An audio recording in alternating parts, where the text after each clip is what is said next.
जय हिंद साथियों। मैं अनिल कुमार फिर से अपने यूट्यूब चैनल में आप लोगों का स्वागत करता हूं। दोस्तों, आज के सेशन का मेरा जो टॉपिक है वो आपको टेस्ट एनालिसिस है, ठीक है ना। और यह जो टेस्ट हुई थी आपको ऑफलाइन बैच में आपको 11/8/2023 को, उसी का हम लोग एनालिसिस करेंगे।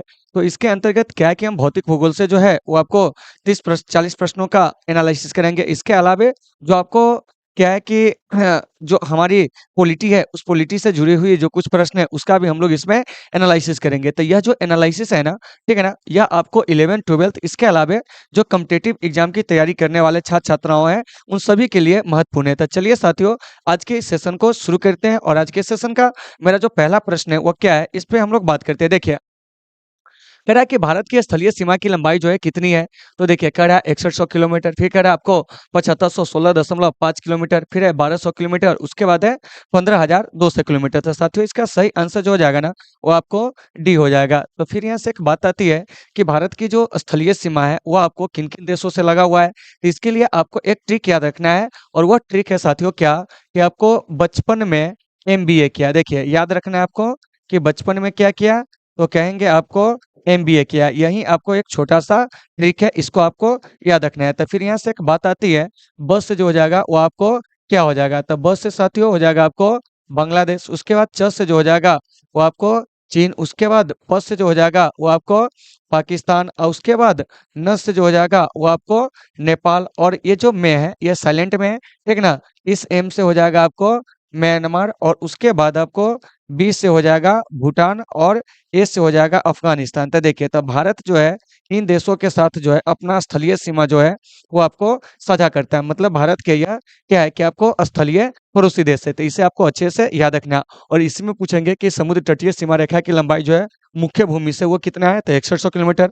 अगर पूछेंगे कि भारत के द्वीप समूह को मिला दिया जाए तब भारत के जो कुल क्या है कि तटीय सीमा रेखा उसकी लंबाई कितनी हो जाएगी, तो वो आपको 7516.6 किलोमीटर। तो इन चीजों को आपको अच्छे से याद रखना है। तो एक का जो सही आंसर होगा ना वो आपको डी हो जाएगा। चलिए, दो में चलते हैं। कह रहा है कि भारत की उत्तर से दक्षिण तक की जो लंबाई है वो कितनी है। तो साथियों, भारत की जो उत्तर से दक्षिण तक की जो लंबाई है वह आपको क्या जानते हैं, तो वो आपको 3214 किलोमीटर है। तो ऑप्शन नंबर 20 का सही हो जाएगा। और इसी में पूछेंगे कि आपको पूरब से पश्चिम में जो है कितनी लंबाई है। तो पूरब से पश्चिम में साथियों कहा जाएगा तो वह आपको 2933 किलोमीटर। तो इन चीजों को अच्छे से आपको याद रखना है, ठीक है ना। और भारत जो है दुनिया का एकमात्र ऐसा देश है जो आपको अरब सागर के माथा पर क्या है कि आपको स्थित है। तो सॉरी, अरब सागर कह रहे हैं, हिंद महासागर के माथा पर जो है वो आपको स्थित है। तो इसको आपको अच्छे से याद रखना है। तो जैसे अगर आप भारत के मैप को देखते हैं इस प्रकार से, तो देखिए, तो उत्तर से यह दक्षिण वाला जो लंबाई है वो आपको क्या होगा, ज्यादा मिलेगा। पूरब से पश्चिम की लंबाई जो है वो आपको कम मिलेगा।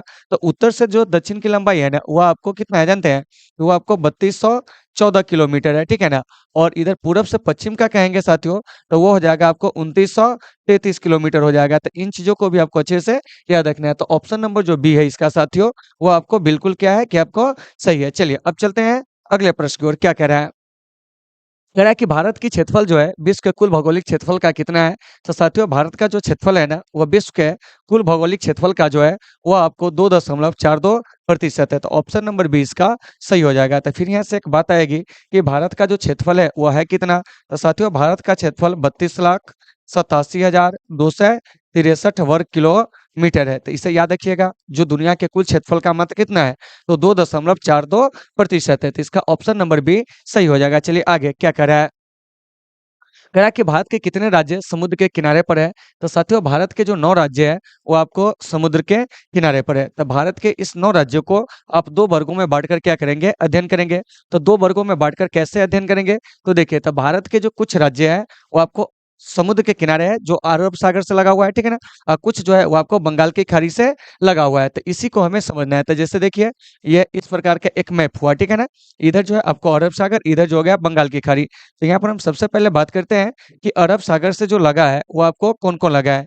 अरब सागर के तट से लगे हुए भारत के 5 समुद्र तटीय राज्य है, वो कौन कौन है इसे जान लीजिए। तो देखिए, तो सबसे पहले आपको गुजरात, गुजरात के नीचे आइएगा तो वह मिलेगा आपको महाराष्ट्र, ठीक है ना। महाराष्ट्र के बाद आइएगा तो वह मिलेगा आपको गोवा, फिर है आपको कर्नाटक, ठीक है ना।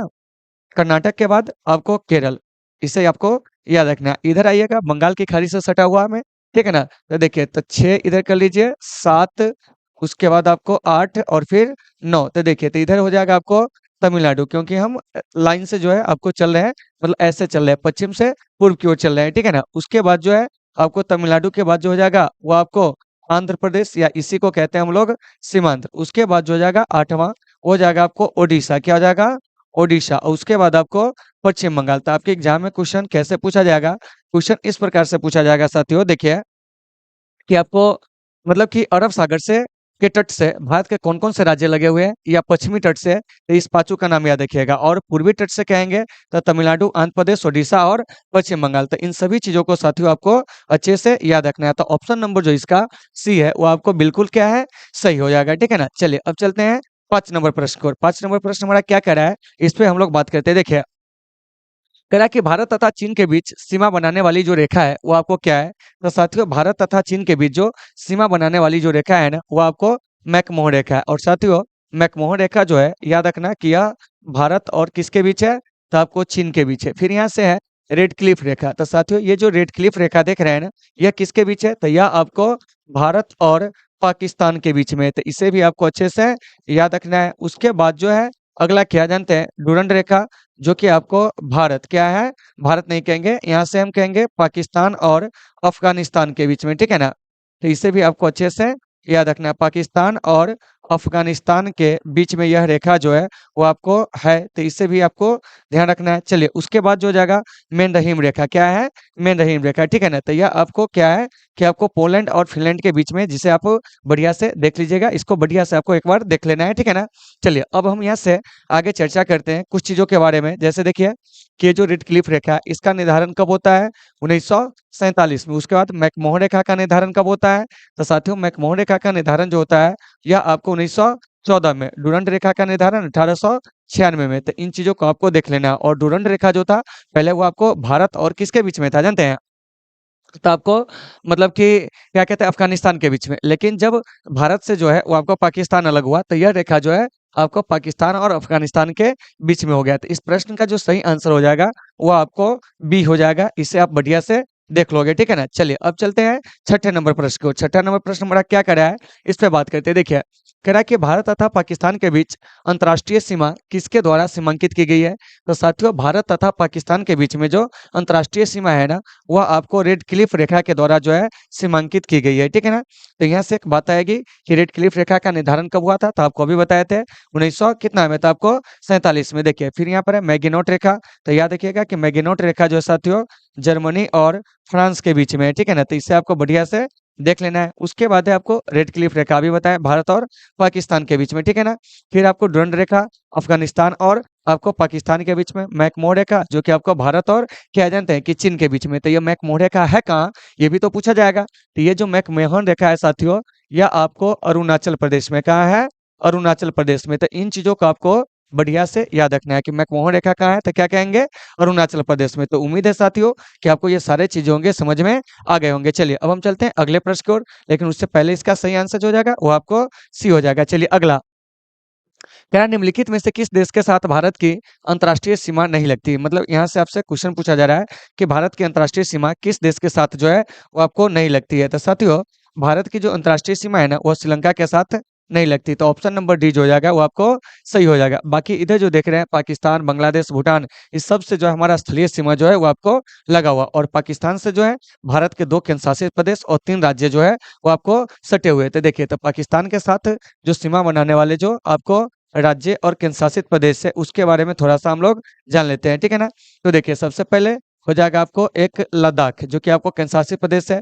इसके बाद आपको जम्मू और क्या है कि आपको कश्मीर, इसे भी आपको याद रखना है। उसके बाद जो है आपको पंजाब, पंजाब के बाद जो हो जाएगा साथियों राजस्थान। क्या है? राजस्थान। हम ऊपर से नीचे आ रहे हैं, ठीक है ना।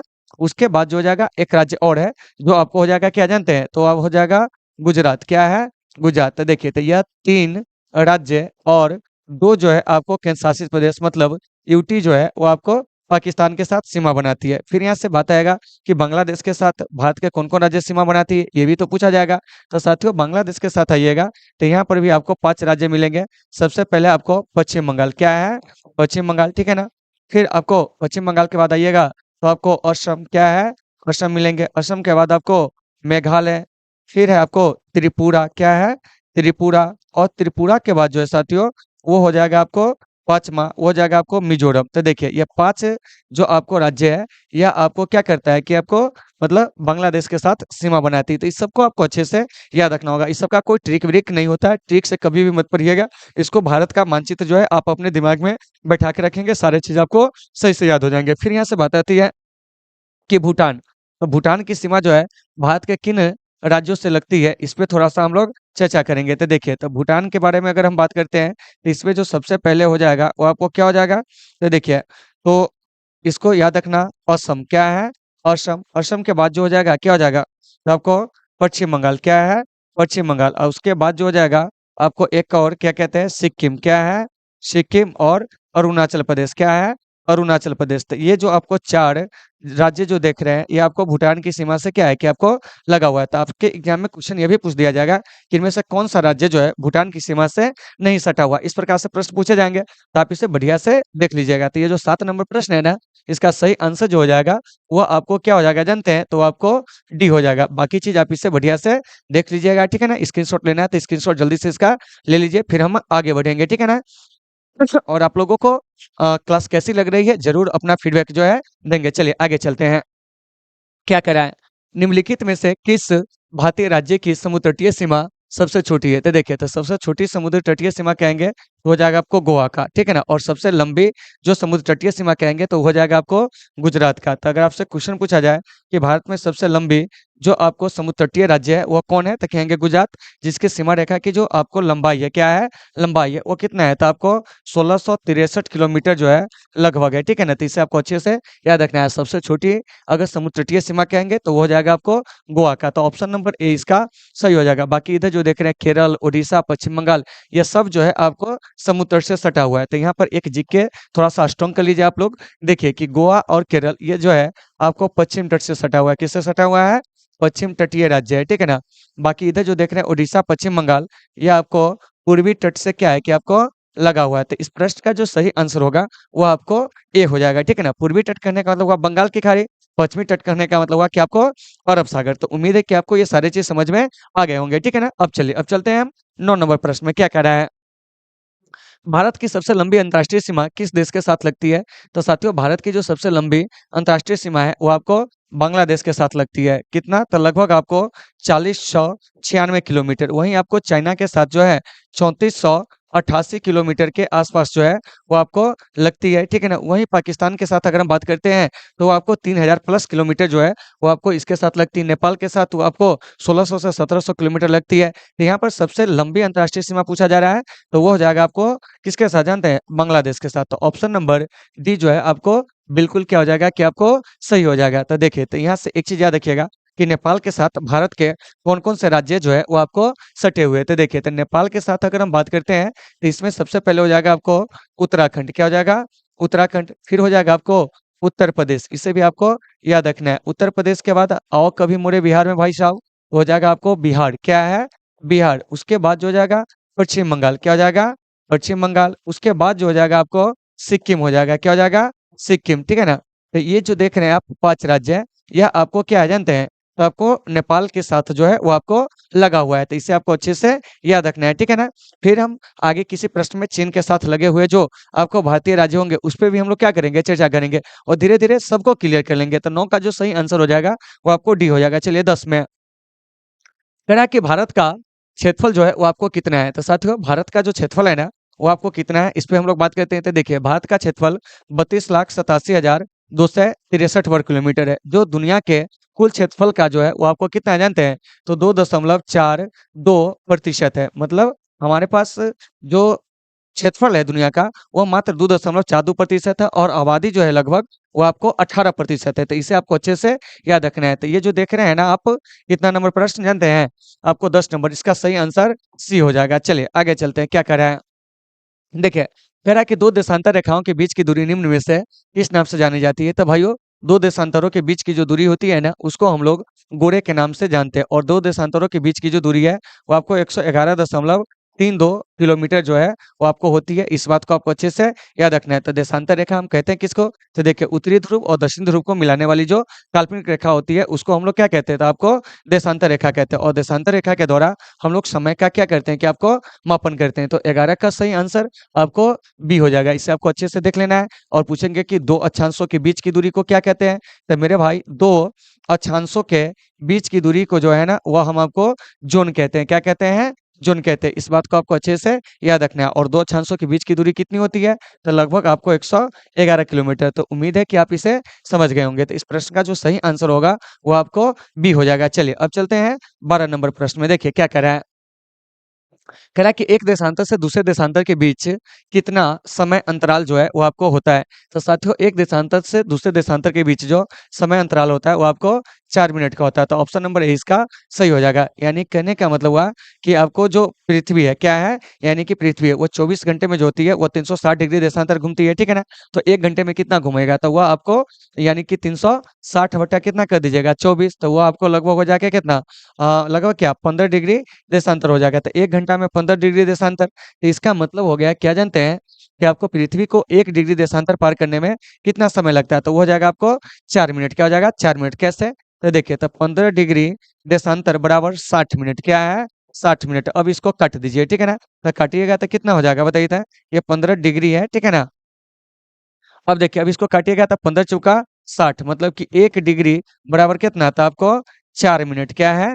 4 मिनट। तो ऐसे भी आप इसको याद रख सकते हैं, ठीक है ना, कि 1 डिग्री बराबर कितना 4 मिनट। इसलिए कहा जाता है कि दो देशांतरों के बीच की दूरी कितनी होती है? तो कहेंगे आपको कितना जानते हैं 4 मिनट। तो ऑप्शन नंबर ए आपको सही हो जाएगा, ठीक है ना। मतलब कि एक देशांतर से दूसरे देशांतर तक जाने में जो आपको समय लगता है वो कितना लगता है? तो आपको 4 मिनट, ठीक है ना। तो इसको आपको अच्छे से याद रखना है। चलिए अब चलते हैं 13 में।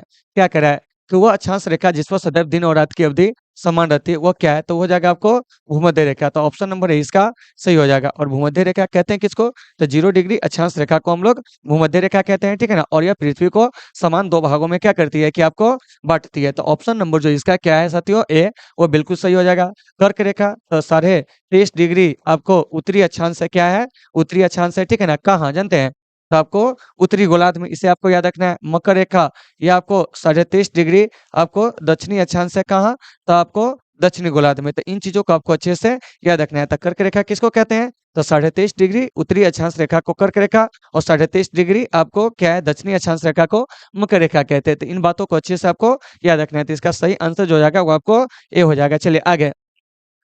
कह रहा है कि क्षेत्रफल के क्रम में भारत के 3 बड़े राज्य कौन-कौन है? मतलब कि क्षेत्रफल के अनुसार भारत के 3 बड़े राज्य कौन-कौन है? ये आपसे पूछा जा रहा है। तो देखिए तो क्षेत्रफल की दृष्टि से भारत का सबसे बड़ा राज्य जो है वो आपको राजस्थान, दूसरा जो है आपको मध्य प्रदेश, तीसरा जो है वो आपको कौन है?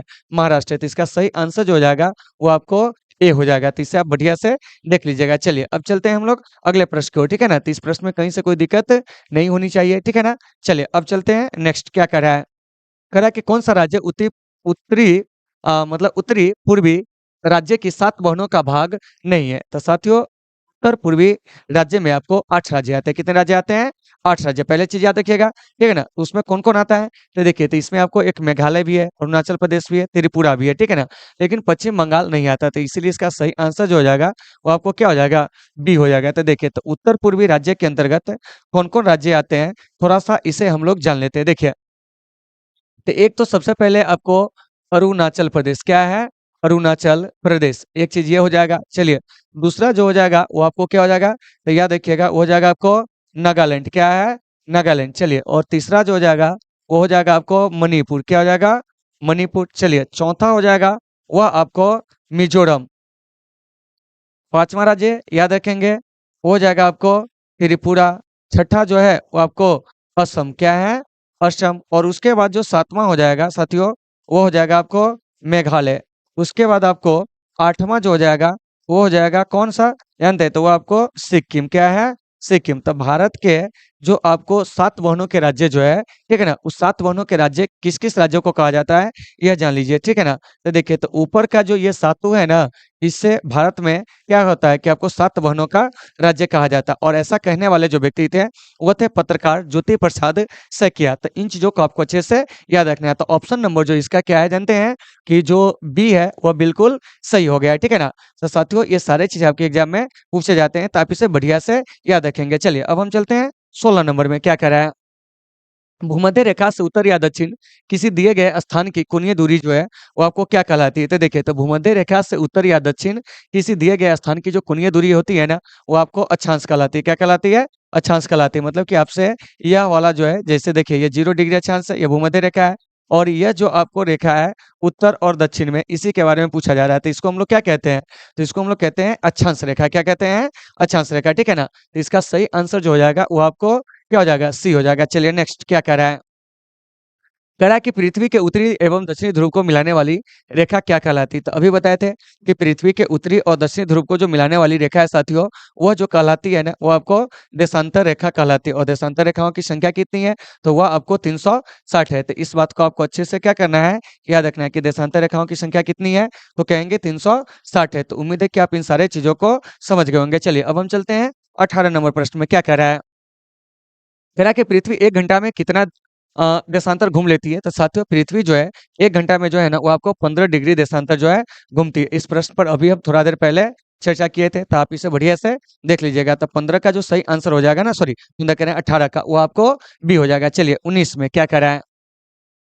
यहाँ पर दिन-रात एक समान होता है। तो साथियों, दिन-रात जो एक समान होता है ना, वो आपको भूमध्य रेखा पर, तो ऑप्शन नंबर सी इसका सही हो जाएगा। और भूमध्य रेखा जो होता है, वो पृथ्वी को समान 2 भागों में क्या करता है कि आपको बाँटता है। तो भूमध्य रेखा कहते हैं किसको? तो 0 डिग्री अक्षांश रेखा को जो है, वो आपको भूमध्य रेखा जो है, वो आपको कहा जाता है। तो इसे आपको बढ़िया से याद रखना है। तो उम्मीद है कि आप इसे समझ गए होंगे। चलिए, अब चलते हैं हम लोग 20 में क्या कर रहा है? कह रहा है कि भारतीय मानक समय जो है आधारित है किस पे? तो देखिए, तो भारतीय मानक समय जो है ना साथियों, वो आपको 82.5 डिग्री पूर्व देशांतर पर जो है आपको आधारित है। तो ऑप्शन नंबर जो सी है इसका, वो आपको बिल्कुल क्या हो जाएगा कि सही हो जाएगा। तो फिर यहाँ से एक बात आती है कि सर 82.5 डिग्री पूर्व देशांतर रेखा जो है भारत के कितने राज्यों से गुजरती है? तो यह भारत के आपको क्या है कि 4-5 राज्य से गुजरती है। देख लेते हैं कौन कौन सा राज्य है। तो देखिए, तो एक तो सबसे पहले हो जाएगा आपको उत्तर प्रदेश। क्या हो जाएगा? उत्तर प्रदेश, ठीक है ना? उत्तर प्रदेश के अलावा जो हो जाएगा साथियों, वो आपको क्या हो जाएगा? तो आपको छत्तीसगढ़ क्या है? छत्तीसगढ़, छत्तीसगढ़ के बाद जो हो जाएगा, वो आपको क्या हो जाएगा जानते हैं? तो वो हो जाएगा आपको यानी कि ओडिशा। क्या हो जाएगा? ओडिशा। ओडिशा के अलावे जो हो जाएगा साथियों, एक और है, ठीक है ना? जिसका नाम है आपको आंध्र प्रदेश। क्या है? आंध्र प्रदेश, ठीक है ना? क्या है? आंध्र प्रदेश, ठीक है ना? और एक राज्य इसमें और छूट रहे हैं, जैसे देखिए उत्तर प्रदेश, छत्तीसगढ़, ठीक है ना? ओडिशा क्या है? ओडिशा, आंध्र प्रदेश क्या है? आंध्र प्रदेश और एक राज्य इसमें और होंगे, ठीक है ना? जिसे आप थोड़ा-सा गूगल करके देख लीजिएगा। अभी हम इसको यहाँ पे मिस कर रहे हैं, ठीक है ना? तो इसका जो सही आंसर हो जाएगा, वो आपको सी हो जाएगा। तो आप इसे देख लीजिएगा और यही भारत का क्या है कि मानक समय रेखा है और मानव समय रेखा का जो निर्धारण होता है, वह आपको कहाँ से होता है? तो वह आपको 0 डिग्री देशांतर से जो है, वो आपको होता है। तो इस बात को अच्छे से याद रखना है, ठीक है ना? और मानक समय रेखा को मतलब बनाते समय यह ध्यान में रखा जाता है कि वह 7.5 डिग्री का क्या हो कि आपको गुणांक होता है। साथियों, इन सभी चीज़ों को आपको अच्छे से याद रखना है। तो 20 का सही आंसर जो हो जाएगा, वो आपको सी हो जाएगा। चलिए 21 में कह रहा है कि इंडियन स्टैंडर्ड टाइम, ठीक है ना? क्या है? इंडियन स्टैंडर्ड टाइम और ग्रीनविच मीन टाइम में कितना का अंतर होता है? तो वो होता है आपको 5.5 घंटा का। तो ऑप्शन नंबर जो आपको सी है इसका सही हो जाएगा। जैसे देखिए कि भारतीय मानक समय में और ग्रीनविच के समय में 5.5 घंटा का क्या होता है कि आपको अंतर होता है, ठीक है ना? तो इसे आपको बढ़िया से देख लेना है और ग्रीनविच कहने का मतलब हुआ कि 0 डिग्री देशांतर की यहाँ पर क्या हो रही है कि बात हो रही है। तो ये जो 0 डिग्री देशांतर रेखा है, वह ब्रिटेन के ग्रीनविच से भी गुजरता है, ठीक है ना? तो सारे देश जो है इसी ग्रीनविच रेखा को आधार मानकर क्या करता है कि अपने समय का निर्धारण करता है, ठीक है ना? तो 5 ये जो देख रहे हैं 21 इसका सही आंसर आपको सी हो जाएगा। चलिए 22 में क्या कह रहा है कि ट्रॉपिक ऑफ कैंसर निम्न में से क्या है? तो साथियों, ट्रॉपिक ऑफ कैंसर जो है ना, आपको अंग्रेजी नाम है कर्क रेखा का। तो इसका सही आंसर आपको क्या हो जाएगा? तो आपको ए हो जाएगा, ठीक है ना? तो देखिए, तो कर्क रेखा भारत के 8 राज्यों से होकर गुजरती है। इसे भी आप याद रखिएगा। उसके लिए एक छोटा-सा ट्रिक है, क्या कि मित्र पर गमछा झाड़, वहाँ से वो आपको आसानी से क्या हो जाएँगे कि आपको बन जाएँगे। तो जैसे देखिए क्या कह रहा है कि मित्र प क्या कर देना है? तो आपको गमछा को क्या कर देना है साथियों? तो आपको झाड़ देना है। क्या कर देना है? झाड़ देना है, ठीक है ना? तो वही कह रहा है कि मित्र पर गमछा झाड़। तो देखिए, तो यहाँ मी से जो हो जाएगा साथियों, वो क्या हो जाएगा जानते हैं? तो आपको मिजोरम हो जाएगा, ठीक है ना। तो रस से जो हो जाएगा वो आपको त्रिपुरा हो जाएगा। चलिए, प से जो हो जाएगा वो आपको पश्चिम बंगाल हो जाएगा। क्या हो जाएगा? पश्चिम बंगाल, ठीक है ना। ग से हो जाएगा आपको गुजरात। इसे आपको अच्छे से याद रखना है। ये सब कुछ जो होते हैं आपके एग्जाम में जो होते हैं साथियों, पूछे जाते हैं, ठीक है ना। इसलिए सबको बढ़िया से याद रखिएगा। चलिए, उसके बाद जो है आपको म से हो जाएगा आपको मध्य प्रदेश। क्या हो जाएगा? मध्य प्रदेश। चलिए, छा से यानी छ इसको पढ़िए छत्तीसगढ़। क्या है? छत्तीसगढ़। उसके बाद है झा से तो हो जाएगा आपको झारखंड। उसके बाद है र से ये हो जाएगा आपको राजस्थान, ठीक है ना। तो देखिए, तो ये जो कर्क रेखा है ना, वह भारत के कितने राज्यों से होकर गुजरती है? तो कहेंगे आपको 8 राज्य। 1 2 3 गिन लीजिए, 4 5 6 7 8, ठीक है ना। ऐसे प्रश्न भी आपके एग्जाम में पूछे जाते हैं, तो आप इसे बढ़िया से याद रखेंगे। तो उम्मीद है कि आपको ये सारे चीजें होंगे आसानी से समझ में आ गए होंगे। तो चलिए साथियों, अब हम चलते हैं अगले प्रश्न की ओर। अगला प्रश्न हमारा क्या कर रहा है, इस पे हम लोग बात करते हैं। देखिए, कह रहा है कि धरातल पर 1 डिग्री अक्षांश की दूरी निम्न में से किसके बराबर होती है? तो वह आपको 111 किलोमीटर। अभी जस्ट थोड़ा देर पहले चर्चा किए थे, तो इस पर हम ज्यादा समय नहीं देंगे। तो इसका जो सही आंसर हो जाएगा वो आपको बी हो जाएगा। तो इसे आपको बढ़िया से देख लेना है। चलिए, अब हम चलते हैं 24 नंबर प्रश्न में। 24 नंबर प्रश्न क्या कह रहा है, इस पे बात करते हैं। देखिए, कह रहा है कि निम्नलिखित में से कौन सा भारतीय राज्य कर्क रेखा के उत्तर में स्थित है? तो साथियों, कर्क रेखा के उत्तर में जो स्थित राज्य है ना साथियों, वो आपको कौन है जानते हैं? तो आपको मणिपुर है। बाकी जो है सबके बीच से जो होता है कर्क रेखा जो होती है वो आपको गुजरती है। क्या है? गुजरती है। तो इस प्रश्न का सही आंसर आपको ए हो जाएगा, ठीक है ना। चलिए आगे देखते हैं। कह रहा है कि किस भारतीय राज्य की सीमा सर्वाधिक राज्यों की सीमा को स्पर्श करती है? तो वह है आपको उत्तर प्रदेश, ठीक है ना। यानी कि उत्तर प्रदेश राज्य की जो सीमा है वो आपको सबसे अधिक राज्यों के साथ क्या है कि आपको लगा हुआ है, ठीक है ना। और उत्तर प्रदेश याद रखिएगा कि जनसंख्या की दृष्टि से जो है भारत का सबसे बड़ा क्या है कि आपको राज्य है। तो इसका सही आंसर जो हो जाएगा वो आपको सी हो जाएगा। तो इसे आपको अच्छे से याद रखना है। चलिए, नेक्स्ट क्या है। देखिए, कह रहा है कि भारत किस गोलार्ध में स्थित है? तो साथियों, भारत जो है वो आपको उत्तरी और क्या है कि पूर्वी गोलार्ध में जो है वो आपको स्थित है। तो ऑप्शन नंबर ए इसका सही हो जाएगा। मतलब भारत पूर्व देशांतर में है और आपको उत्तरी गोलार्ध में, इसलिए भारत को कहेंगे उत्तर पूर्वी गोलार्ध में। तो उम्मीद है साथियों कि आपको ये सारे चीजें होंगे समझ में आ गए होंगे, ठीक है ना। अब हम चलते हैं अगले प्रश्न की ओर। अगला प्रश्न हमारा क्या कह रहा है, इस पे बात करते हैं। चलिए देखिए, कह रहा कि पोर्ट ब्लेयर स्थित है कहाँ? तो साथियों, पोर्ट ब्लेयर जो है वो अंडमान निकोबार द्वीप समूह की राजधानी है, जो कि आपको दक्षिणी अंडमान में क्या है कि आपको स्थित है। तो 27 का सही आंसर आपको बी हो जाएगा। चलिए, अब चलते हैं आगे। क्या कह रहा है, कह रहा है कि इंदिरा पॉइंट किसकी दक्षिणी नोक है? तो साथियों, इंदिरा पॉइंट जो है ना वह आपको क्या जानते हैं कि अंडमान और निकोबार द्वीप समूह का सबसे दक्षिणी नोक है। तो देखिए, तो ये जो इंदिरा पॉइंट है इसी को पार्सल पॉइंट के नाम से भी जाना जाता है। देखिए, इंदिरा पॉइंट का अगर पूछेंगे कि बताइए कि अन्य नाम क्या है, तो आप कहना कि ये जो इंदिरा पॉइंट है इसी को हम लोग पार्सल पॉइंट भी क्या है कि आपको कहते हैं, या इसको ही क्या कहा जाता है जानते हैं? Pygmalion point. क्या कहा जाता है? पिगमेलियन पॉइंट जो है वह भी इसको क्या है कि आपको कहा जाता है, ठीक है ना। तो इसे आपको बढ़िया से याद रखना है। तो ये जो देख रहे हैं आप इंदिरा पॉइंट, यह आखिरकार है क्या? तो साथियों, ये जो इंदिरा पॉइंट है थोड़ा-सा ध्यान दीजिएगा, ठीक है ना? यह आपको छोटा निकोबार में क्या है कि सॉरी ग्रेट निकोबार में जो है वो आपको स्थित है। जैसे देखिए कि एक है बड़ा निकोबार, एक है आपको छोटा निकोबार। तो यह आपको ग्रेट निकोबार में मतलब कि बड़ा निकोबार में है और बड़ा निकोबार का सबसे दक्षिणी बिंदु यही है, ठीक है ना? तो यह आपको 2004 के सुनामी में जो था वो आपको डूब गया था। इसे भी आपको याद रखना है। तो अगर आपसे क्वेश्चन पूछा जाए कि भारत का सबसे दक्षिणतम बिंदु कौन है? तो आप कहिएगा इंदिरा पॉइंट। ऑप्शन में नहीं रहेगा पार्सल पॉइंट, नहीं तो पिग्मेलियन पॉइंट, ठीक है ना? जो आपको अंडमान और निकोबार द्वीप समूह में, ठीक है ना? अब मुख्य भूमि का दक्षिणी पॉइंट अगर पूछा जाएगा, दक्षिणी बिंदु पूछा जाएगा, तो वो हो जाएगा आपको कौन जानते हैं? वो हो जाएगा केप केमोरिन। क्या हो जाएगा?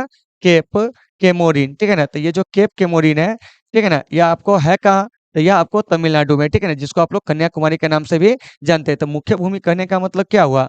जैसे यहाँ वाला पूछा जाएगा, ठीक है ना? लेकिन अगर द्वीप समूह कहेंगे तो देखिए अंडमान निकोबार द्वीप समूह जो है इसी में से जो है यहाँ पर क्या है ग्रेट निकोबार है। तो यहाँ की अगर बात पूछी जाएगी तब हो जाएगा कौन जानते हैं? इंदिरा पॉइंट, ठीक है ना? तो इसी को आपको बढ़िया से याद रखना है। तो 28 का सही आंसर जो हो जाएगा वो आपको ए हो जाएगा। चलिए, अब चलते हैं 29 में। क्या कि भारत के अरब सागर और बंगाल की खाड़ी में लगे समुद्र तट की लंबाई जो है कितनी है? तो साथियों, भारत के अरब सागर और बंगाल की खाड़ी में लगे समुद्र तट की जो लंबाई है ना वो आपको कितना है जानते हैं? तो वो आपको 6100 किलोमीटर है। तो ऑप्शन नंबर जो सी है वो बिल्कुल सही हो जाएगा। कहने का मतलब हुआ कि जैसे देखिए गुजरात से लेके आपको पश्चिम बंगाल तक का जो एरिया है समुद्र तट से जो लगा हुआ है उसके बारे में पूछा जा रहा है। तो इधर हो गया आपको अरबियन सी। क्या हो गया? अरेबियन सी, और इधर हो गया आपको बंगाल की खाड़ी। क्या हो गया? बंगाल की खाड़ी हो गया। देखिएगा, ध्यान से समझिएगा, ठीक है ना। इधर हो गया आपको अरब, सॉरी क्या कहते हैं आपको, हिंद महासागर, ठीक है ना। और यह हिंद महासागर का ही क्या है कि आपको दो अंग है, कौन जानता है? बंगाल की खाड़ी, और आपको कौन जानते हैं? तो अरब सागर। तो आपसे प्रश्न में क्या पूछा जा रहा है कि देखिए कि अरब सागर मतलब इधर से जो है ये ऐसे पूछा जा रहा है, और बंगाल की खाड़ी की जो लगे समुद्र तट है उसकी लंबाई कितनी है? तो इसकी जो है वो आपको 6100 किलोमीटर है। लेकिन इसी में अगर हम लक्षद्वीप समूह के जोड़ लें, इधर आपको अंडमान और निकोबार द्वीप समूह दोनों को अगर शामिल कर दे, ठीक है ना, इधर लक्षद्वीप और इधर है आपको अंडमान निकोबार द्वीप समूह, अगर इस दोनों को हम शामिल कर लेते हैं ना, तब भारत के कुल समुद्र तटीय सीमा रेखा की जो लंबाई हो जाती है 7516.6 क्या कहेंगे जानते हैं? किलोमीटर। केवल इतना को शामिल कर लेंगे तो कितना हो जाएगा जानते हैं? तो आपको 6100 किलोमीटर क्या हो जाएगा? 6100 किलोमीटर तक खाली पूछा जाएगा कि यहाँ से और यहाँ के जो समुद्र तट है इसकी लंबाई कितनी है? तो 7516.6 में से 6100 घटा दीजिएगा, वो आपको निकल जाएगा। तो कितना हो जाएगा? तो 614 1416.6 किलोमीटर जो है वो आपको लक्षद्वीप और आपको अंडमान निकोबार द्वीप समूह दोनों के समुद्र तटीय सीमा रेखा को मिलाकर, ठीक है ना। तो इसे आपको बढ़िया से याद रखना है। चलिए अब हम चलते हैं 30 में क्या कर रहा है। देखिए कह रहा है कि भारत का दक्षिणी नोक जो है कौन है? मुख्य भूमिका। तो अभी बताए थे ये आपको केप केमोरिन है। केप केमोरिन नहीं रहेगा तो आपको कन्याकुमारी, नहीं तो आपको रहेगा लिखा हुआ क्या जानते हैं? कुमारी अंतरीप, ठीक है। तो इसको आपको अच्छे से याद रखना है। तो ये जो कुमारी अंतरीप है, कन्याकुमारी, ये सब कहाँ है? ठीक है ना। तो ये आपको तमिलनाडु में। तो भारत का सबसे दक्षिणी राज्य भी जो है वो आपको तमिलनाडु, इसलिए इसका सही आंसर जो हो जाएगा वो आपको ये हो जाएगा। तो इसको आपको बढ़िया से देख लीजिएगा। चलिए अब आगे चलते हैं, क्या कह रहा है। कह रहा कि कौन सा अधिकार अल्पसंख्यकों के हितों की रक्षा करता है, क्योंकि इसमें थोड़ा सा पॉलिटी का क्वेश्चन भी जो था वो आपको मिक्स कर दिया गया था, ठीक है ना, ताकि आप सारी चीजों को अच्छे से रिवीजन में लेकर चले। तो देखिए क्या कह रहा है कि कौन सा अधिकार जो है अल्पसंख्यकों के हितों की रक्षा करता है। तो साथियों, अल्पसंख्यकों के हितों की जो रक्षा करता है ना, वह आपको संस्कृति और शिक्षा का अधिकार, ठीक है ना। तो इसे आपको अच्छे से याद रखना है। तो संस्कृति और शिक्षा के अधिकार का उल्लेख है कहाँ? तो यह आपको आर्टिकल यानी अनुच्छेद 29 से 30 में, इसे आप याद रखिएगा। उसके बाद है आपको धार्मिक स्वतंत्रता का अधिकार, यह आपको अनुच्छेद 25 से क्या है कि आपको 28 में है। उसके बाद है स्वतंत्रता का अधिकार, इसका उल्लेख जो है अनुच्छेद आपको क्या है जानते हैं कि 19 से 22 में है। उसके बाद है समानता का अधिकार, इसका जो उल्लेख है वो आपको अनुच्छेद क्या है जानते हैं? तो 14 से 18 में है। तो साथियों, ये सारे चीज जो है आपके एग्जाम में पूछे जा सकते हैं, तो आप इसे बढ़िया से देख लीजिएगा। तो इसका जो सही आंसर हो जाएगा ना, वो आपको डी हो जाएगा, ठीक है ना। और मूल अधिकार हमारे देश में किस देश से प्रेरित है? तो वो कहेंगे हम आपको अमेरिका से क्या है कि आपको प्रेरित है। तो इन सभी चीजों को आपको साथियों अच्छे से याद रखना है। जहां भी दिक्कत हो आप कमेंट करके जरूर बताएंगे। चलिए आगे देखिए क्या कह रहा है। कह रहा कि राज्य नीति के निदेशक सिद्धांतों को किसने भारत में सामाजिक व आर्थिक लोकतंत्र का घोषणा पत्र कहा था? तो यह आपको डॉक्टर भीमराव अंबेडकर ने, यानी कि जो डीपीएसपी है, इस डीपीएसपी को सामाजिक और आर्थिक लोकतंत्र जो कहते हैं, बाबा साहब भीमराव अंबेडकर। तो ऑप्शन नंबर जो इसका बी है वो बिल्कुल क्या हो जाएगा कि आपको सही हो जाएगा। तो फिर यहाँ से एक बात आएगी, क्या जानते हैं कि आचार्य जेपी कृपलानी, तो ये स्वतंत्रता के समय क्या थे कि आपको कांग्रेस पार्टी के क्या थे कि आपको अध्यक्ष थे। उसके बाद एक चीज याद रखिएगा, पंडित जवाहरलाल नेहरू अपने जीवन काल में जो है, ठीक ना, स्वतंत्रता से पहले ये 3 बार कांग्रेस के अध्यक्ष बने थे। ये भी बात याद रखना है आपको। 1929 में, 1936 में, 1937 में। तो 1929 में जो बने थे ना, कहाँ जानते हैं? तो आपको लाहौर अधिवेशन में, 1936 में लखनऊ अधिवेशन में, 1937 में फैजपुर अधिवेशन में। तो ऐसे प्रश्न भी आपसे पूछे जाएंगे। सरदार वल्लभ भाई पटेल 1931 में कराची अधिवेशन में क्या हुए थे कि कांग्रेस के अध्यक्ष बने थे। और सरदार पटेल को हम लोग आयरन मैन ऑफ इंडिया के नाम से भी क्या करते हैं कि आपको जानते थे। इसका सही आंसर जो हो जाएगा वो आपको बी हो जाएगा। चलिए 33 में क्या कह रहा है। कह रहा है कि संविधान के किस संशोधन में मौलिक कर्तव्यों को जोड़ा गया है? तो साथियों, संविधान का जो आपको 42वां संशोधन हुआ था 1976 में, उसी के द्वारा मौलिक कर्तव्य को जोड़ा गया था। तो ऑप्शन नंबर सी इसका सही हो जाएगा। तो मौलिक कर्तव्य किस समिति के सिफारिश पे जोड़ा गया था? तो वह था आपको सरदार सोअंशी समिति। और मौलिक कर्तव्य की संख्या वर्तमान में कितनी है? तो वह आपको कितनी है जानते हैं? तो वह आपको 11 है। प्रारंभ में जो था 1976 में, वो आपको जब जोड़ा गया था उस समय आपको 10 था। तो इन चीजों को अच्छे से याद रखिएगा। और मौलिक कर्तव्य की जो संकल्पना है हमारे भारत में, वह आपको सोवियत संघ तत्कालीन, अभी वर्तमान कहेंगे तो आपको रूस के संविधान से क्या है कि आपको प्रेरित है। तो देखिए, तो इसमें जो संविधान संशोधन का वर्ष दिया गया है उसको भी याद रखिएगा। मतलब कि पहला संविधान संशोधन कब होता है? तो आपको 1951 में 24वां और 26वां संविधान संशोधन, 1971 में 44वां संविधान संशोधन कब होता है? 1978 में। और इसी के द्वारा आपको क्या होता है कि संपत्ति के अधिकार को मूल अधिकार की सूची से क्या कर दिया जाता है कि आपको हटा दिया जाता है। तो 33 का जो सही आंसर हो जाएगा वो आपको सी हो जाएगा। चलिए अब चलते हैं 34 में, क्या कह रहा है? किस पार्टी में संविधान सभा की बैठकों का क्या है कि किस पार्टी ने होगा कि किस पार्टी ने संविधान सभा की बैठकों का बहिष्कार किया था? तो साथियों वो आपको मुस्लिम लीग ने किया था, क्योंकि मुस्लिम लीग पाकिस्तान के लिए एक अलग संविधान सभा की मांग कर रहा था, ठीक है ना। दूसरी बात क्या है कि मुस्लिम लीग का जो आपको सदस्यों की संख्या थी वो संविधान सभा के चुनाव में कम था, ठीक है ना। तो इस सभी चीज को लेकर मुस्लिम लीग ने संविधान सभा की बैठकों का क्या किया था कि आपको बहिष्कार किया और पहली बैठक में उपस्थित नहीं हुआ था। तो ऑप्शन नंबर जो सी है इसका वो आपको सही हो जाएगा। और इसमें कुछ पार्टी का नाम दिया गया है जिसके बारे में जान लीजिए। भारतीय राष्ट्रीय कांग्रेस ये आपको एक राष्ट्रीय पार्टी है। हिंदू महासभा अब यह पार्टी नहीं है। शिरोमणि अकाली दल ये आपको पंजाब का एक क्षेत्रीय पार्टी है। तो इन सभी चीजों को आपको अच्छे से याद रखना है। चलिए अब चलते हैं 35 में, क्या कर रहा है? संविधान सभा के सत्रों में किसने यह मांग किया कि भारत को समाजवादी संघ जो है वह घोषित किया जाए? तो साथियों यह मांग किए थे आपको प्रोफेसर केटी शाह। तो ऑप्शन नंबर डी इसका सही हो जाएगा। चलिए फिर यहाँ से एक बात आती है डॉक्टर राजेंद्र प्रसाद। डॉक्टर राजेंद्र प्रसाद के बारे में एक चीज याद रखिएगा, क्या जानते हैं कि राजेंद्र प्रसाद जी जो थे वो आपको संविधान सभा के क्या थे कि आपको अध्यक्ष थे। तो याद रखिएगा कि संविधान सभा के अध्यक्ष कौन थे? तो क्या कहेंगे जानते हैं? तो डॉक्टर राजेंद्र प्रसाद। इसके अलावा संविधान सभा के स्थायी अध्यक्ष डॉक्टर राजेंद्र प्रसाद, संचालन समिति के अध्यक्ष डॉक्टर राजेंद्र प्रसाद। सरदार वल्लभ भाई पटेल के बारे में तो प्रांतीय संविधान समिति के ये अध्यक्ष थे। इसके अलावा मौलिक अधिकारों, ठीक है ना, इसके अलावा अल्पसंख्यकों, जनजातियों और बहिष्कृत क्षेत्र से संबंधित जो सलाहकार समिति थी उसके अध्यक्ष आपको सरदार वल्लभ भाई पटेल थे, ठीक है ना। टीटी कृष्णामाचारी ये क्या थे कि आपको डीपी खेतान के मृत्यु के बाद क्या हुए थे कि आपको मतलब कि प्रारूप समिति में सदस्य बने थे। तो इस बात को आपको अच्छे से याद रखना है। तो जहां भी दिक्कत हो आप लोग कमेंट करके जरूर बताओगे। तो 35 का जो सही आंसर हो जाएगा ना वो आपको क्या हो जाएगा? तो डी हो जाएगा। तो उम्मीद है साथियों कि आपको ये सारे चीजें होंगे वो समझ में आगे होंगे। चलिए अब हम चलते हैं 36 नंबर प्रश्न में। 36 नंबर प्रश्न क्या करा है इस पे हम लोग बात करेंगे। देखिए करा कि संविधान सभा ने किस तारीख पर यह संविधान अपनाया था? तो देखिए तो संविधान सभा जो है साथियों वह आपको 26 नवंबर 1949 को इस संविधान को क्या किया था कि आपको अपनाया था। तो इसका सही आंसर सी हो जाएगा। देखिए 26 नवंबर को संविधान का अपनाया गया था। संविधान हमारा बनकर तैयार हुआ था। संविधान को आपको अंगीकार किया गया था। जिस प्रकार के क्वेश्चन पूछेगा आप इसे बना दीजिएगा, ठीक है ना। जबकि 26 जनवरी को हमारा संविधान जो होता है 1950 में पूर्णतः क्या होता है कि आपको लागू होता है। जबकि अगर हम आंशिक रूप से कहेंगे संविधान कब लागू हुआ था तो आपको 26 नवंबर 1949 को, ठीक है ना। तो इस बात को आपको अच्छे से याद रखना है। और एक चीज और याद रखिएगा, ठीक है ना, कि 26 नवंबर 1949 को जब हमारा संविधान लागू हुआ था मेरे भाई, उस दिन आपको क्या हुआ था जानते हैं? 16 अनुच्छेद जो थे मात्र आपको क्या किए गए थे कि आपको लागू किए गए थे। तो इन चीजों को अच्छे से याद रखिएगा। दूसरी बात आपको क्या याद रखना है, थोड़ा सा सुनिएगा, ठीक है ना। 26 नवंबर को हम लोग संविधान दिवस मनाते हैं। क्या मनाते हैं? संविधान दिवस मनाते हैं। इस बात को आपको याद रखना है। उसके बाद आपको 26 जनवरी को जो है वह हम लोग क्या करते हैं कि आपको गणतंत्र दिवस जो है वो आपको मनाते हैं। तो इन चीजों को आपको बढ़िया से याद रखना है। तो उम्मीद है कि आप इसे समझ गए होंगे। चलिए अब हम चलते हैं 37 में, क्या करा है?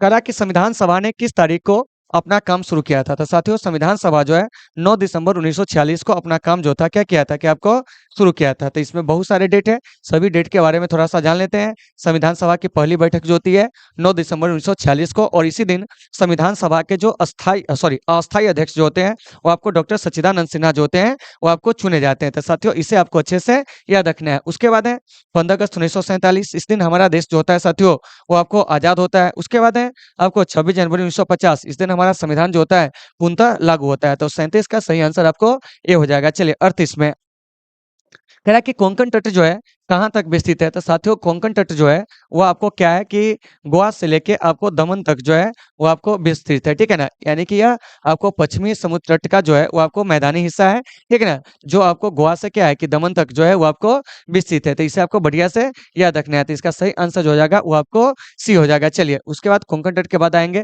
तो हमें मिलेगा क्या जानते हैं? तो आपको कन्नड़ तट क्या है? कन्नड़ तट, ठीक है ना, या उसी को कहते हैं कर्नाटक तट। उसके बाद जो है आपको मिलेंगे क्या जानते हैं? तो आपको मलाबार तट या केरल तट। तो ये सब जब हम भूगोल पढ़ेंगे बढ़िया से, ठीक है ना, भारत के भौतिक भूगोल, तो उसमें हम लोग इसे क्या करेंगे? अच्छे से जानेंगे। चलिए अब चलते हैं 39 में, क्या करा है? करा कि थार मरुभूमि कहाँ है? तो देखिए साथियों थार जो रेगिस्तान है वो आपको राजस्थान में कहाँ है? राजस्थान में। इसी में थार से अलग हुआ जो चोलिस्तान है वो कहाँ है, तो वह आपको मतलब पाकिस्तान में है। इसके बाद आपको कहेंगे कि टकला माकन कहाँ है, तो वो आपको चीन में है। गोभी कहाँ है, तो वो आपको मंगोलिया में है, ठीक है ना। तो इन सभी चीजों को आपको अच्छे से याद रखना है। कालाहारी कहाँ है, तो वो आपको उत्तर पश्चिम अफ्रीका जो है वहां पे है। तो इसे भी आपको अच्छे से याद रखना है। तो इसका सही आंसर जो हो जाएगा वो आपको बी हो जाएगा। चलिए अब चलते हैं आगे। अगला प्रश्न क्या कह रहा है, इस पे बात करते हैं। देखिए कह रहा है कि लक्षद्वीप जो समूह है वो कहाँ स्थित है। तो देखिए तो लक्षद्वीप जो है साथियों वो आपको अरब सागर में है, ठीक ना। जबकि आपको बंगाल की इधर जो पूछेंगे आपको अंडमान और निकोबार द्वीप समूह, तो हो जाएगा आपको बंगाल की खाड़ी में, ठीक है ना। तो इसे भी आपको याद रखना है कि अंडमान और निकोबार द्वीप समूह कहाँ है। तो साथियों अंडमान और निकोबार जो द्वीप समूह है वो आपको बंगाल की खाड़ी में है, ठीक है ना।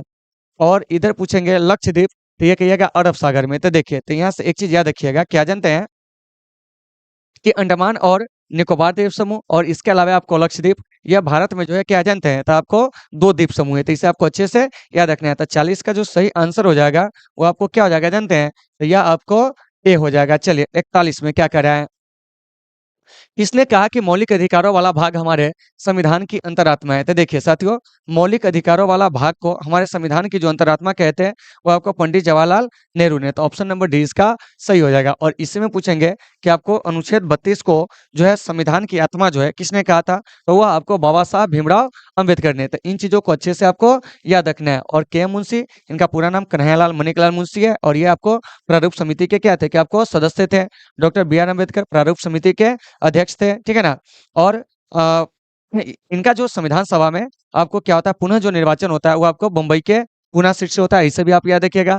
डॉक्टर राजेंद्र प्रसाद संचालन समिति के अध्यक्ष थे। तो इन सभी चीजों को आपको अच्छे से याद रखना है। तो 41 का सही आंसर जो हो जाएगा वो आपको क्या हो जाएगा जानते हैं, तो आपको डी हो जाएगा। तो देखिए तो संचालन समिति के अध्यक्ष पूछेंगे तो हो जाएगा आपको कौन जानते हैं, डॉक्टर राजेंद्र प्रसाद। और इसी में पूछेंगे कार्य संचालन समिति के अध्यक्ष, तो साथियों कार्य संचालन समिति के जो अध्यक्ष है ना वो आपको कौन जानते हैं, तो याद रखिएगा वे हैं आपको के मुंशी। तो इन सभी चीजों को अच्छे से आपको याद रखना है। तो देखिए तो दोनों में अंतर है, संचालन और कार्य संचालन। संचालन समिति एक बड़ी समिति थी जबकि कार्य संचालन समिति एक छोटी समिति थी। तो उम्मीद है कि आप इसे समझ गए होंगे। चलिए अब चलते हैं 42 में क्या करा है, करा कि कौन सा मौलिक अधिकार मूल संविधान में से निकाल दिया गया है।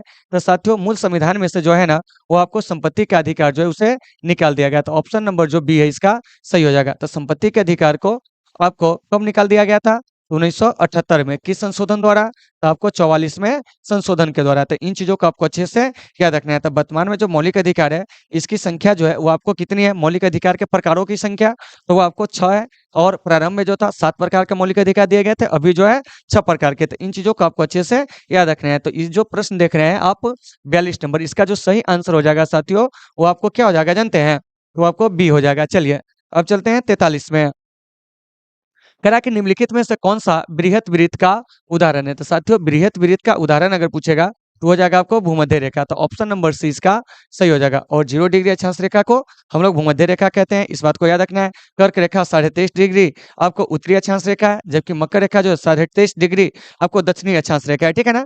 और ये जो अकटिक रेखा देख रहे हैं ये आपको 66.5 डिग्री जो है वो आपको उत्तरी अक्षांश रेखा है। तो इसे आपको बढ़िया से याद रखना है। 43 का सही आंसर सी हो जाएगा। चलिए 44 में कह रहा कि कर्क रेखा भारत के कितने राज्यों से होकर गुजरती है। तो बताएं कि कर्क रेखा भारत के 8 राज्यों से होकर गुजरती है। और उसके लिए एक ट्रिक जो है प्रीवियस जो क्वेश्चन था उसमें बताए थे कि आपको मित्र पर गमछा 4, ठीक है ना। तो म से हो जाएगा मिजोरम, त से हो जाएगा क्या जानते हैं, तो आपको त्रिपुरा, ग से गुजरात, म से मध्य प्रदेश, छ से छत्तीसगढ़, उसके बाद आपको क्या है कि आपको प से जो हो जाएगा आपको पश्चिम बंगाल, ठीक है ना। और उसके बाद र से राजस्थान, ठीक है ना। 3 चीजों को याद रखिएगा। तो जैसा ट्रिक है ट्रिक याद रखिएगा, नहीं तो आप ऐसे भी याद रख सकते हैं क्या, पश्चिम से पूर्व क्यों जाइएगा, तो आपको गुजरात, राजस्थान, मध्य प्रदेश, छत्तीसगढ़, झारखंड, पश्चिम बंगाल, उसके बाद आपको त्रिपुरा और मिजोरम। तो आपको जैसे याद रखना है वैसे याद रखिएगा। तो 44 का सही आंसर आपको डी हो जाएगा। चलिए अब चलते हैं 45 में। कह रहा कि भारत की मुख्य भूमि का दक्षिणी नोक क्या है। तो अभी बताए थे ये आपको केप केमोरिन है। तो इसका सही आंसर आपको ए हो जाएगा, क्योंकि मुख्य भूमि का पूछा जा रहा है और सीधे पूछता है कि भारत का दक्षिणतम बिंदु कौन है, तब हो जाता है आपको क्या जानते हैं, पार्सल पॉइंट, या इसी को कहते हैं पिगमिलियन पॉइंट, या इसी को कहते हैं हम लोग इंदिरा पॉइंट, ठीक है ना। तो 45 का सही आंसर ए हो जाएगा। 46 में कह रहा है कि भारत और श्रीलंका को अलग करने वाली जलराशि कौन है। तो साथियों वह है आपको पाक जल संधि। क्या है, पाक जल संधि। तो देखिए, तब भारत जो है श्रीलंका से अलग जो होता है वो आपको पाक जल संधि द्वारा होता है। इसके अलावा आपको मन्नार की खाड़ी द्वारा जो है वो आपको होता है। तो इसे आपको अच्छे से याद रखना है। और श्रीलंका जो है हिंद महासागर में स्थित भारत का क्या है कि आपको एक द्वीपीय पड़ोसी देश है। तो इसे आपको बढ़िया से याद रखना है। तो 46 का सही आंसर सी हो गया। चलिए 47 में कह रहा है कि यह काल्पनिक रेखा जो पृथ्वी को दो भागों में बांटती है क्या कहलाती है। तो देखिए, तो पृथ्वी को दो भागों में बांटने वाली जो काल्पनिक रेखा है उसको हम लोग कहते हैं भूमध्य रेखा। क्या कहते हैं? भूमध्य रेखा। मतलब इसी काल्पनिक रेखा के बारे में आपसे पूछा जा रहा है। तो यही आपको क्या है? भूमध्य रेखा है, जो कि आपको 0 डिग्री अक्षांश रेखा है। तो भूमध्य रेखा के उत्तर में आइएगा तो उत्तरी गोलार्ध और नीचे आइएगा तो वो आपको दक्षिणी गोलार्ध। तो इसी को आपको समझना है। तो इसका सही आंसर जो हो जाएगा वो आपको ए हो जाएगा। चलिए आगे कह रहा है कि दोनों ध्रुवों को जोड़ने वाली वह काल्पनिक रेखा जो भूमध्य रेखा को समकोणों पर प्रतिच्छेद करती है क्या कहलाती है। मतलब क्या कह रहा है कि दोनों ध्रुवों को जोड़ने वाली वह काल्पनिक रेखा, जैसे इधर देखिए नॉर्थ पोल है, इधर क्या है बताइए, था साउथ पोल है। तो यही कह रहा है, ठीक है ना, कि दोनों ध्रुवों को जोड़ने वाली वह काल्पनिक रेखा जो भूमध्य रेखा को क्या करती है? समकोण पर प्रतिच्छेद करती है। तो देखिए, तो भूमध्य रेखा 0 डिग्री अक्षांश रेखा होती है। क्या कह रहा है? क्या आप समझिए कि दोनों ध्रुवों को जोड़ने वाली वह काल्पनिक रेखा जो भूमध्य रेखा क्या है? भूमध्य रेखा को समकोण पर क्या करती है? प्रतिच्छेद करती है। वह क्या कहलाती है? मतलब इस रेखा के बारे में आपसे पूछा जा रहा है, 0 डिग्री देशांतर रेखा के बारे में। तो भाई मेरे, इसको जो कहते हैं ना वह हम मध्यायन कहते हैं। तो इसका सही आंसर जो हो जाएगा वो आपको क्या हो जाएगा? ए हो जाएगा, ठीक है ना।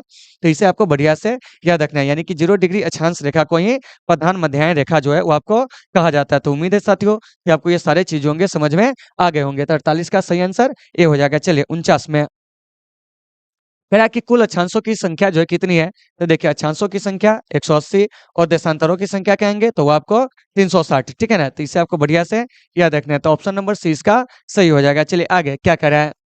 कह रहा है कि सर्वोच्च न्यायालय में किस महत्वपूर्ण निर्णय में, ठीक है ना, यानी कि सर्वोच्च न्यायालय ने यहाँ पर होगा किस महत्वपूर्ण निर्णय में कहा कि हमारा मौलिक अधिकारों में कटौती जो है नहीं की जा सकती है। तो साथियों वह कहा था आपको गोलकनाथ बनाम आपको पंजाब राज्य केस में, ठीक है ना, सर्वोच्च न्यायालय ने निर्णय दिया था कि हमारे मौलिक अधिकारों में जो है वो आपको कटौती नहीं की जा सकती। तो इसका सही आंसर जो हो जाएगा वो आपको बी हो जाएगा, ठीक है ना। फिर यहाँ से बेला वनर्जी केस जो है वो आपको संपत्ति के अधिकार से क्या है कि आपको संबंधित है।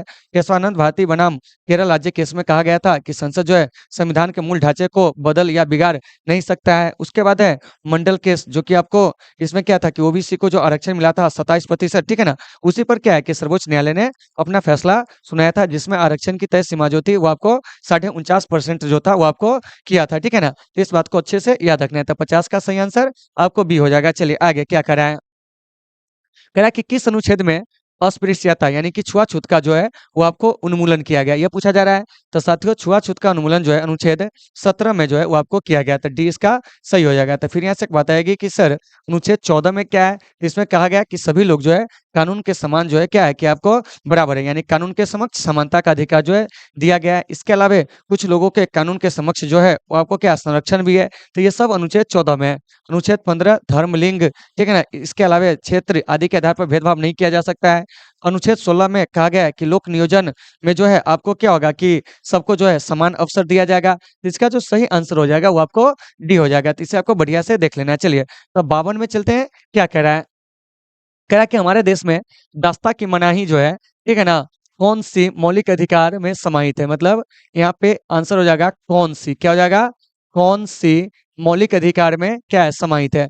तो यह हो जाएगा साथियों, क्या जानते हैं, शोषण के विरुद्ध अधिकार में। तो ऑप्शन नंबर सी इसका सही हो जाएगा। तो देखिए, दास्तां की मनाही करने का मतलब क्या हुआ कि आप किसी को गुलाम बनाकर नहीं रख सकते हैं, ठीक है ना। दूसरी बात, आप किसी का जो शोषण है वो आप ऐसा है कि नहीं है कि आप काम करवा के उसका पैसा ना दे, ठीक है ना, मतलब बेगारी को भी निश्चित किया गया है। तो ये सब जो है शोषण के विरुद्ध अधिकार के अंतर्गत है। तो इसका उल्लेख जो है अनुच्छेद में किसमें है? तो आपको 23 और 24 में जो है इसका उल्लेख है। संस्कृति शिक्षा के अधिकार का उल्लेख ये आपको 29 से 30 अनुच्छेद में है।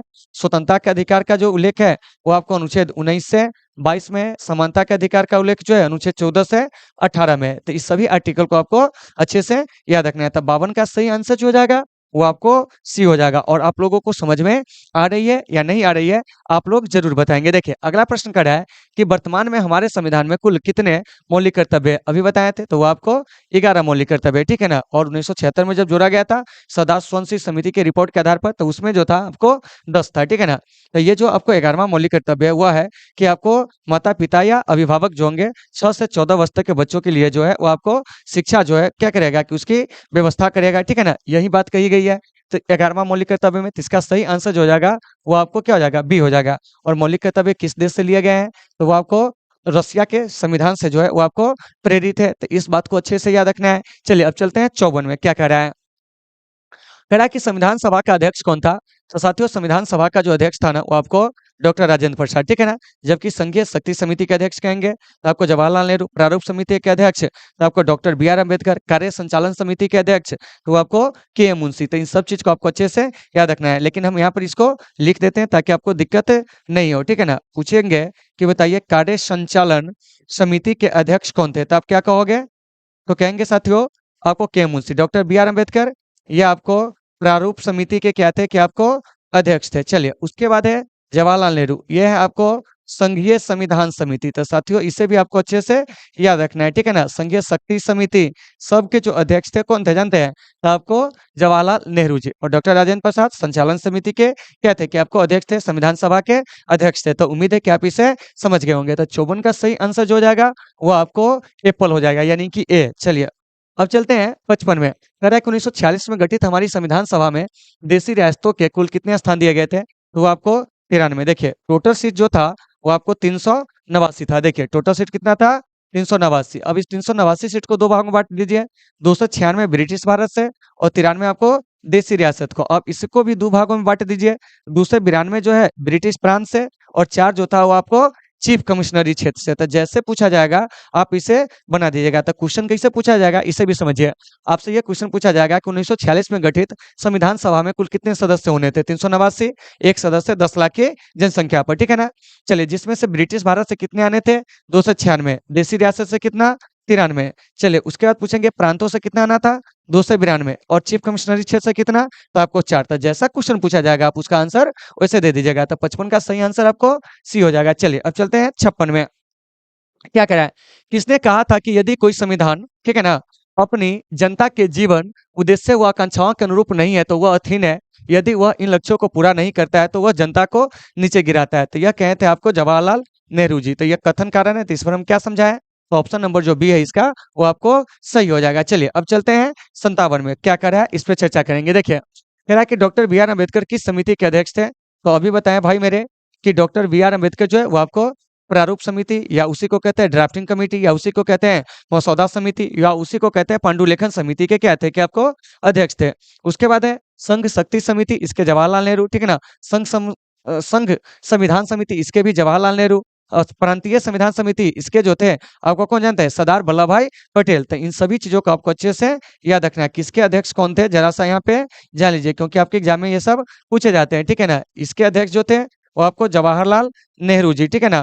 तो देखिए साथियों जितना मेहनत कीजिएगा, जितना अच्छे से पढ़िएगा, जितने चीजों को आप नोट करते चलिएगा, ठीक है ना, वो हमेशा आपके रिवीजन में रहेंगे, ठीक है ना। और आप एग्जाम में अच्छा जो है आप कर सकते हैं, क्योंकि जो व्यक्ति जितना ज्यादा पढ़ाई में इन्वेस्ट करेगा समय को, वो लाइफ में उतना ज्यादा क्या होगा, आगे बढ़ेगा। तो 57 का सही आंसर जो हो जाएगा वो आपको क्या हो जाएगा जानते हैं, ए हो जाएगा। चलिए 58 में कह रहा है कि किस संविधान से संघीय व्यवस्था का नमूना जो है लिया गया है। तो साथियों हमारे भारत में जो संघीय व्यवस्था का नमूना है, ठीक है ना, वो आपको कनाडा से प्रेरित है, क्योंकि हमारे यहाँ की जो संघीय व्यवस्था है उसमें एक मजबूत केंद्र है, ठीक है ना। तो ऐसी व्यवस्था हम कहाँ से सीखे हुए हैं, तो वो आपको कनाडा से। तो इसका सही आंसर जो हो जाएगा वो आपको बी हो जाएगा। चलिए आगे देखते हैं क्या है।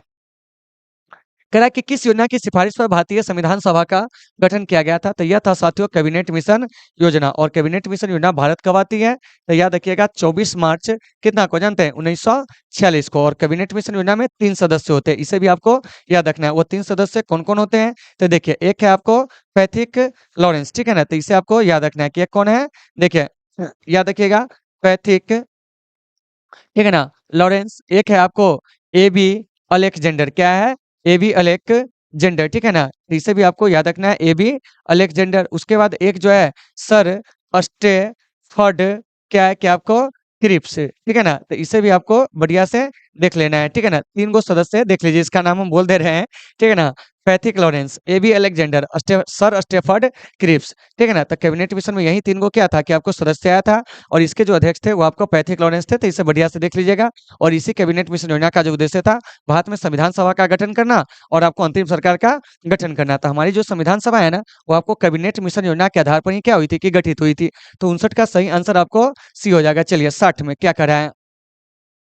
कह रहा है कि किस देश का संविधान उल्लेखित है? तो साथियों, इसमें उल्लिखित संविधान जो है, मौखिक संविधान जो है, वो आपको ब्रिटेन का है। तो ऑप्शन सी इसका सही हो जाएगा। तो देखिए, तो आपको अलिखित संविधान किसको कहते हैं? तो वह संविधान जिसमें लिखित अंश जो कम हो, अलिखित अंश ज्यादा हो, तो उसको हम लोग कहेंगे, आपको क्या जानते हैं? अलिखित संविधान। ऐसे संविधान के उदाहरण है आपको इंग्लैंड हो गया, न्यूजीलैंड हो गया, सऊदी अरब हो गया, इजराइल हो गया, इत्यादि देश। सब इसके क्या है कि आपको एग्जाम्पल है। तो 60 का सही आंसर सी हो जाएगा। चलिए अब हम चलते हैं 61 में, क्या कर रहा है इस पे बात करते हैं। देखिए, कह रहा है देश की रक्षा करना किस कोटि में आता है? तो मेरे भाई, देश की रक्षा करना जो है ना, वो आपको मौलिक कर्तव्य में आता है। तो ऑप्शन नंबर सी जो है इसका, वो आपको सही हो जाएगा, ठीक है ना?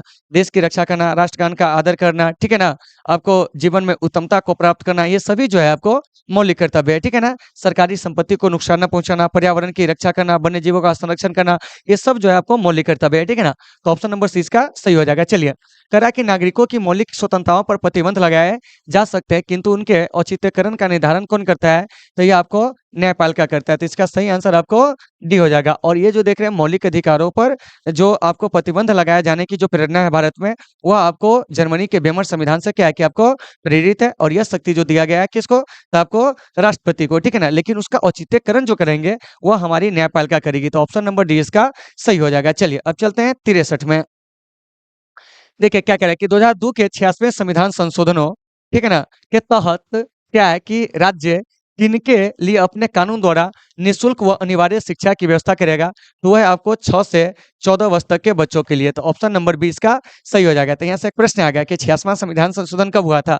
तो देखो भाई 2002 में। और इसके द्वारा क्या था कि आपको मतलब प्रबंध किया गया था कि जो राज्य है वो क्या करेगा जानते हैं कि 6 से 14 वर्ष तक के बच्चों के लिए निःशुल्क व अनिवार्य शिक्षा की व्यवस्था करेगा, ठीक है ना? और ये जो शिक्षा का अधिकार है, हमारा मौलिक अधिकार भी है और हमारा मौलिक कर्तव्य भी है, ठीक है ना? तो दोनों को आप याद रखेंगे। तो इसका सही आंसर समझ गइएगा, वो आपको बी हो जाएगा। चलिए नेक्स्ट देखिए क्या कह रहा है। कह रहा है कि किस संशोधन के द्वारा भारतीय संविधान की प्रस्तावना में पंथ निरपेक्ष शब्द जोड़े गए थे? तो वह साथियों 42वां संविधान संशोधन 1976 के द्वारा। और 1976 में जो संविधान संशोधन हुआ था उसके तहत पंथ निरपेक्ष समाजवादी, ठीक है ना, इसके अलावा आपको अखंडता शब्द जो था वो आपको जोड़ा गया था। तो इसे आपको अच्छे से याद रखना है। संविधान की प्रस्तावना में अब तक मात्र एक बार जो है संशोधन हुआ है 1976 में। संविधान की प्रस्तावना में भारत शब्द का उल्लेख जो है 2 बार है, हम भारत के लोग भारत को। इसके अलावा संविधान में जो प्रस्तावना का विचार है वह आपको अमेरिकी संविधान से क्या है कि आपको प्रेरित है, जबकि आपको प्रस्तावना की जो भाषा है, भावनाएं हैं, वो आपको ऑस्ट्रेलिया के संविधान से प्रेरित है। भारतीय संविधान की प्रस्तावना को संविधान की आत्मा जो है वो आपको ठाकुर अ, दास भार्गव ने क्या कहा था कि आपको कहा था, इसे आपको याद रखना है। संविधान का परिचय पत्र जो है नानी पालकीवाला ने कहा था, ठीक है? तो इन सभी चीजों को आपको अच्छे से क्या कहना है, याद रखना है। संविधान की कुंजी जो है वो आपको अर्नेस्ट बार्कर ने प्रस्तावना को कहा था। तो ये सभी चीज आपको अच्छे से याद रखना है। तो ये जो देख रहे हैं आप 64 नंबर प्रश्न, इसका सही आंसर सी हो जाएगा। 1951 में पहला संशोधन, चलिए 24वां 1971 में, 78वां जो है सॉरी 44वां 1978 में। तो सब आपको याद रखना है। तो इसका सही आंसर जो हो जाएगा मेरे भाई, वो आपको सी हो जाएगा। चलिए अब चलते हैं 65 में, क्या कर रहा है सुनिए। कह रहा है संविधान की प्रस्तावना को भारत की राजनीतिक जन्म कुंडली कौन कहा था? तो यह आपको के.एम. मुंशी ने कहा था। और कहेंगे परिचय पत्र नानी पालकीवाला, ठीक है ना? संविधान की प्रस्तावना को संविधान का कुंजी कौन कहा था? अर्नेस्ट बार्कर ने। संविधान का परिचय पत्र नानी पालकीवाला। तो इन सभी को याद रखना है। संविधान की प्रस्तावना को संविधान की आत्मा कौन कहा था? ठाकुर दास भार्गव ने कहा था। तो इस सभी चीज आपको अच्छे से याद रखना है।